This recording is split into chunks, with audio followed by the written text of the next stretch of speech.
TVK வந்து பார்த்தீங்கன்னா வந்து 108 சீட்ஸ வந்து பார்த்தீங்கன்னா வந்து ஜெயிச்சு, பெரும்பான்மையை நிரூபிக்க முடியுமா? முடியாதா? அப்படிங்கிற சிச்சுவேஷன்ல இருக்காங்க.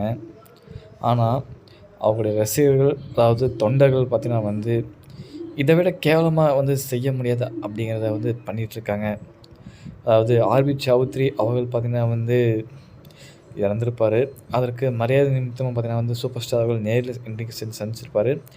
And Anjali செலுத்தியிருப்பாரு. அண்ட் ட்விட்டர்லயும் பார்த்தீங்கன்னா வந்து அவர் இறந்த செய்திய கேட்டு உடனே வந்து அதற்கான இரங்கல் செய்தியும் தெரிவிச்சிருந்தாங்க.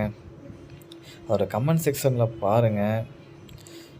இவனுங்க என்ன அட்டூழியம் பண்ணியிருக்காங்கன்னு சத்தியமா சொல்றேன். அது இந்த அளவுக்கு பார்த்தீங்கன்னா வந்து இவங்க இப்படி பண்ணுவாங்கன்னு எதிர்பார்க்காத ஒரு விஷயம்.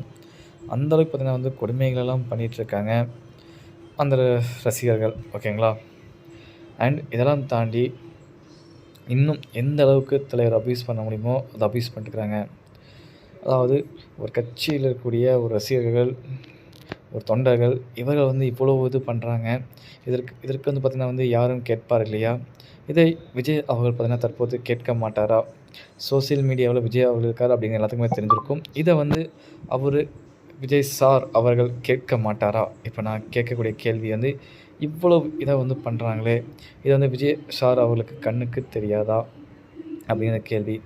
ஜெயிச்ச 2வது நாளே இவங்க இந்த அளவுக்கு பண்றாங்க அப்படிங்கும்போது, அடுத்த 5 வருஷம் இவங்க கையில ஆட்சி இருந்ததால் என்ன ஆகும்?